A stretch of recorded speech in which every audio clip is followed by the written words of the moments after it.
ugu dambeeyay burco wax lagu xamanayay in ciyaartoy ay ka tagiyaan ciyaartoy xumo ay hayso anigu horta ciyaartoy baan ahay mana aaminsan burco kubad xumo haysa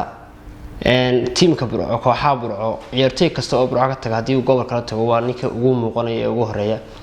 marka waxa sababaya oo kaliifaya waxa weeye dhaqaalaha kooxaha ay ciyaartoy bixinayaan baa aad ugu yar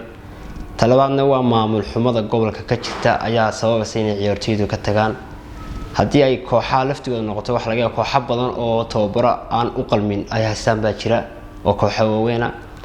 kulay sababtaas ma jirto laakiin sabab kale oo kubad xumo ma jirto kubadda burco ma haysto kubad xumo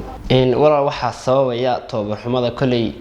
burco lijiniski hore ee kooxii waaweyn oo soo ciyaaray nin kasta kulay hawlihiisu ku mashquulsan yahay oo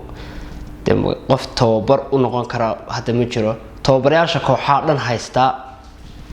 qof kubad soo ciyaari jiray ama qof kubadda burco meel ka gaaray ama ma aha qof shahaado tababarnimista